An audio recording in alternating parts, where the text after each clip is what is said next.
Qual foi a última vez que você chorou porque você não era parecido com Jesus?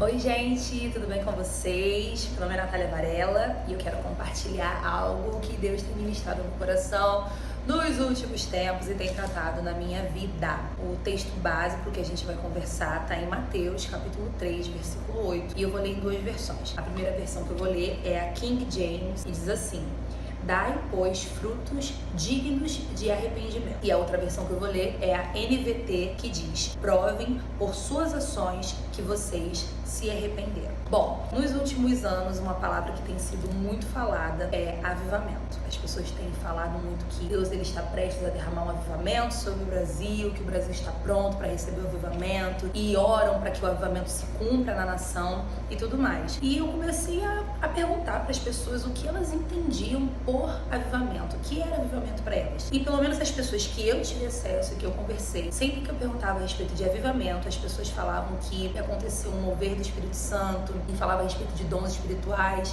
que haveriam muitas curas, que pessoas falariam em outras línguas, interpretação de línguas, e milagres, e palavras de conhecimento, palavra de sabedoria. Enfim, as pessoas sempre falavam a respeito disso. E isso começou a me deixar muito empolgada com o assunto, e eu fui para a palavra de Deus para poder saber o que a palavra falava a respeito dos dons espirituais, já que as pessoas sempre associavam avivamento à manifestação dos dons espirituais. E aí eu cheguei até a primeira carta de Paulo aos Coríntios, no capítulo 12, onde ele fala a respeito dos dons espirituais. Para poder entender melhor o contexto, eu comecei a estudar a respeito da igreja de Corinto, a respeito dos coríntios. E uma coisa que me chamou muita atenção é que já nos primeiros capítulos da carta, o apóstolo Paulo fala àquela igreja que não faltava nenhum dom espiritual a eles, né? Eles tinham manifestação de todos os dons espirituais. Mas no decorrer da carta, a gente começa a ver que a igreja de Corinto, apesar de ter a manifestação de todos os dons espirituais, era uma igreja carnal. Era uma igreja que não tinha piedade, que faltava ordem e decência na igreja, que viviam em êxtase,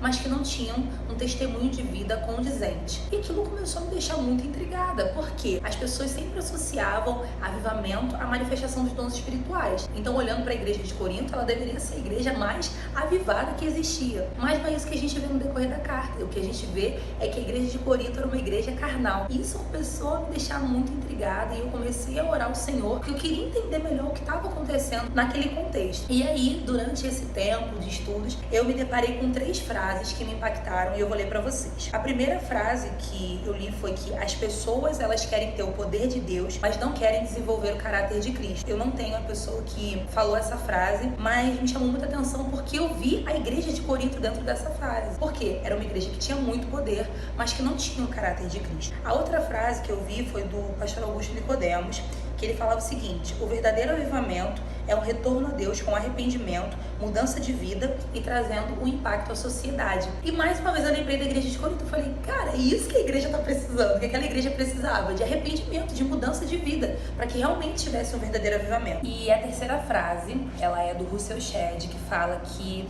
o verdadeiro avivamento, ele tem raiz no arrependimento. Onde não existe arrependimento, não existe avivamento. E é aí que eu comecei a refletir a respeito de arrependimento. O Senhor me levou a refletir a respeito de arrependimento, o que é arrependimento. E arrependimento é metanoia, mudança de mente, é ter uma vida guiada pelo Espírito Santo de Deus. E sempre que a gente fala a respeito de arrependimento, a gente lembra de pecado. O que me chama muita atenção quando a gente fala de pecado é como o Senhor Jesus, ele leva a sério o pecado. Em Mateus 5, versículos 29 e 30, Jesus fala: se teu olho direito te faz pecar, arranca e lança fora. Se a tua mão direita te faz pecar, arranca e lança fora. Por quê? É melhor você entrar no reino dos céus sem uma parte do seu corpo do que ter ele todo perecendo no inferno. Na palavra de Deus, tem outras referências bíblicas, como Romanos 6:23, falando que o salário do pecado é a morte. 1 João 3:6, quem permanece nele não continua a pecar. 1 João 3:9, aquele que é nascido de Deus não vive em pecado. E uma coisa, meus irmãos, que me preocupa muito mesmo, é que infelizmente a gente tem colocado o evangelho como se fosse um trabalho de autoajuda. As pessoas só falam a respeito de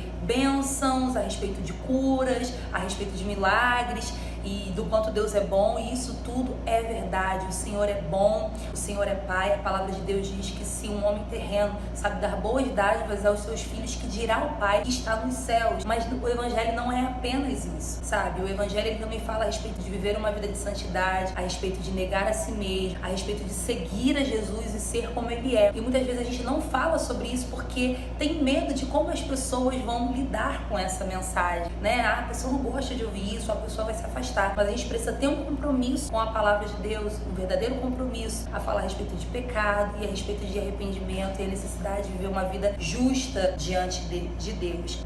Eu entendo que durante muitos anos houve uma religiosidade, era colocado um fardo sobre as pessoas a respeito dos seus pecados, das suas falhas, coisas que realmente não condiziam com a palavra de Deus. E aí começou uma onda a falar a respeito da liberdade que nós temos em Cristo Jesus e que nós somos livres e tudo mais. E isso tudo é verdade. Paulo, ele fala na carta aos Gálatas a respeito da liberdade que nós temos em Cristo. Mas em Gálatas 5:13, ele diz o seguinte: não usem a liberdade que vocês têm para satisfazer a sua natureza humana. Ou seja, a liberdade que nós temos em Cristo, ela não nos dá respaldo para que a gente possa viver uma vida de acordo com o que a gente quer, sabe? Ou então assim, não, eu vou fazer, não tem problema não, porque Deus vai me perdoar, não, Jesus me salvou e tudo mais. A gente não pode seguir por esse caminho, porque a nossa liberdade, a liberdade que Cristo nos deu, ela não dá liberdade para viver de acordo com a nossa natureza humana. Na carta aos Gálatas também, o apóstolo Paulo fala que existe uma guerra travada entre a carne e o espírito, que a carne quer exatamente o oposto do que o espírito quer, que o espírito quer exatamente o oposto do que a carne quer. E qual é a maneira que se pode vencer essa guerra que é travada? Andando segundo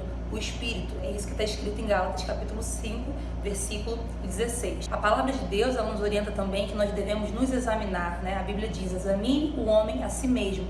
E toda vez que você faz um exame, você tem um resultado. E você se examinando, qual tem sido o resultado? Na carta aos Gálatas também, no capítulo 5, o apóstolo Paulo fala que existem as obras da carne: moralidade sexual, impureza, sensualidade, idolatria, feitiçaria, hostilidade, discórdia, ciúmes, acessos de raiva, ambições egoístas, dissensões, divisões, inveja, bebedeiras, tudo aquilo que vai contra o Espírito, tudo aquilo que vai contra o caráter de Cristo. E no versículo 21 diz: quem pratica essas coisas não herdará o reino dos céus. Mas o apóstolo Paulo também fala a respeito do fruto do Espírito, que é amor, alegria, paz, amabilidade, bondade, fidelidade, mansidão e domínio próprio. Ou seja, existe um resultado que pode ser uma obra da carne e existe um resultado que pode ser o fruto do Espírito. E a gente precisa levar isso com muita seriedade, a gente precisa levar com muita seriedade o exame que nós fazemos de nós mesmos. Porque uma frase que eu também li que diz o seguinte: pecados tratados com carinho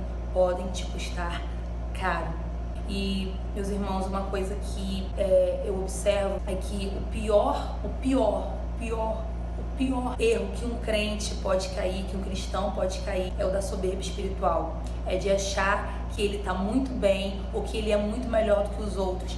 A palavra de Deus, ela fala isso em Lucas 18, 9, 14, quando tem a parábola do fariseu e do publicano. O fariseu, que era um religioso, ele chega na presença de Deus e ele fala: Senhor, muito obrigado, porque eu não sou como essas pessoas, desonestos, pecadores e adúlteros e tudo mais. Ele se sente muito bom, ele se sente muito bem. E o publicano, que aos olhos de todos era o pecador, aquele que era contra a palavra de Deus, ele se ajoelha e fala: Senhor, tem misericórdia de mim, porque eu sou pecador. E a Bíblia diz que o publicano e não o fariseu voltou para casa justificado. Então, assim, é muito importante que a gente faça uma análise sincera de quem nós somos e que a gente possa realmente ser guiado pelo Espírito Santo e ser levado ao arrependimento, se a gente tem um anseio de ver o verdadeiro avivamento se cumprindo na nossa nação. Qual foi a última vez que você chorou porque você não era parecido com Jesus? Não adianta você estar cheio de poder e você não ter o caráter de Cristo. Não adianta você fluir nos dons espirituais, mas você ser uma pessoa carnal. As duas coisas têm que andar junto. Nós temos que ter o poder de Deus,